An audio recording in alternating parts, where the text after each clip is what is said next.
Olá, queridos alunos, sejam bem-vindos na nossa disciplina Projetos de Redes 1. Então, nesta semana, nós vamos tratar sobre o assunto do projeto lógico, né, que é um projeto importante para a gente, é a primeira fase para nós construirmos um projeto de redes. Né? Então, nessa fase, nós vamos identificar quais dados iremos compartilhar na nossa rede, que tipo de software nós iremos utilizar, né? Se nós iremos compartilhar impressoras, né? Então é uma fase muito importante no seu projeto, né? Então, o primeiro passo de qualquer projeto é o planejamento, né? Então, qualquer tipo de projeto que você for fazer, é interessante você ter esse planejamento, sendo a primeira fase do seu projeto.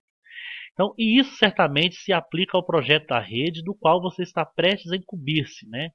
Então, ou seja, você está prestes a criar ou projetar, né? Então, para garantir que a sua rede atende todas as necessidades, é preciso que você primeiro defina as necessidades, né? As necessidades da sua rede, a parte lógica, né? Então, nós estudamos, né, que a parte física é relacionada ao hardware da rede, né? Isso também é relacionado a computadores. E quando se fala parte lógica, é relacionado mais ao software da rede, aos dados, né? E então o projeto lógico relaciona a isso aí, a essa parte.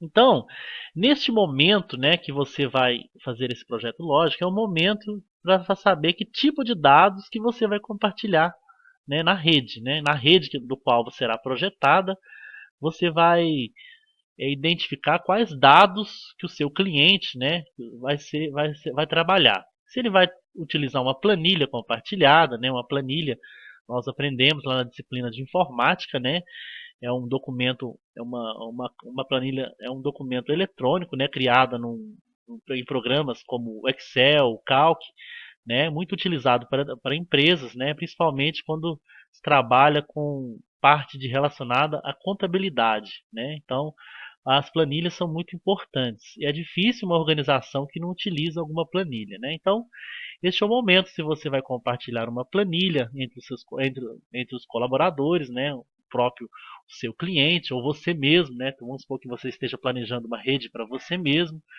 né, ou para o seu cliente. Então, neste momento, é hora de definir isso, né? Se a sua planilha, se ela vai ser compartilhada entre os colaboradores. A questão do banco de dados, né? Banco de dados também muito utilizado pelos softwares da empresa, como dados de clientes, né? Dados de produtos, né? Valores, né? Então, vocês estudaram na disciplina de banco de dados, né? Sobre para que serve, né? Um banco de dados, né? Então, é, é hora também de definir se na sua rede será compartilhada um banco de dados. Outra questão também nessa fase é se você tem que definir se você vai utilizar senhas para trabalhar com esses recursos, né? Principalmente planilhas, banco de dados. O uso de senhas é muito importante, né? Porque dados compartilhados é muito bom, mas é um risco, né? É um risco de serem adulterados, ser utilizado por pessoas mal intencionadas, né? Então é interessante também você utilizar senhas para trabalhar com esses recursos na sua rede de computadores. Então é nessa fase também que você vai definir se você vai utilizar senhas na sua rede. Correio eletrônico, né, é uma importante ferramenta de comunicação entre diversos setores da empresa, né? Hoje em dia, com o correio eletrônico, você manda uma mensagem que chega rapidamente para a pessoa, né? De forma bem mais rápida, né? Então, uma forma muito utilizada de comunicação entre vários setores da empresa, né? E também com setores tanto internos quanto externos, clientes, né? Então, é interessante também que a rede tenha o correio eletrônico, né? E que esse correio eletrônico ele seja monitorado, ele seja trabalhado com um servidor de e-mail, né, o servidor de correio eletrônico, né. A gente utiliza em nossas residências, né, o webmail, né, que são, eles são e-mails online, né, que são de servidores, né, como Gmail, Yahoo, né, mas as empresas geralmente elas adotam é um correio eletrônico interno da organização, né, que ela possui um servidor de correio eletrônico lá dentro, né, geralmente a maioria delas tem esse correio eletrônico padrão, né, da própria empresa, né. Então, é importante, é necessário dispor de um software que cuide do funcionamento desse correio eletrônico para a organização, ok? É, outra fase também, outro ponto importante é se você vai compartilhar impressoras na sua rede, né, que você está projetando.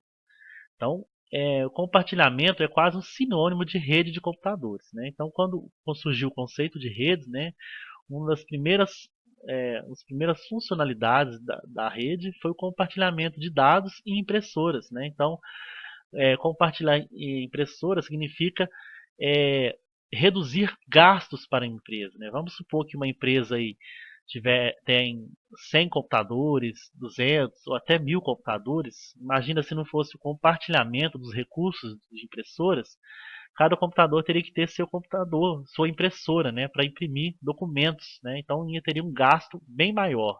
Então, graças aos recursos de redes, hoje é possível ter uma redução financeira, economia, né? Porque se você tem uma rede de 100 computadores aí, todos os 100 podem imprimir em uma única impressora, evitando gastos desnecessários para as empresas, né? E as impressoras hoje em dia, elas estão muito em conta, muito baratas, né? Então, isso é um ponto muito importante, né? Então, compartilhar impressoras, é difícil uma rede de computadores hoje em dia que não faz esse tipo de serviço, ok?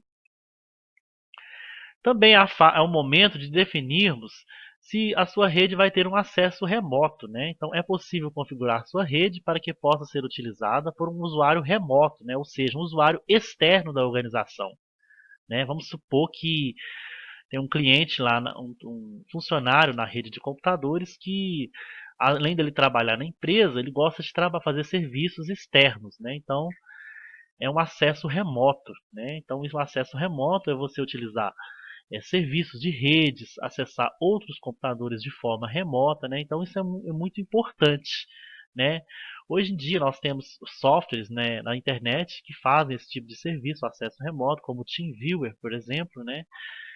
Você acessa um computador, vamos supor que você está em outro país, por exemplo, e o seu computador esteja ligado na sua casa, aí você queira acessar algum documento, né? Então, através do TeamViewer, você pode pegar um documento utilizando um acesso remoto. Então, é um serviço também muito utilizado em redes de computadores. Ok?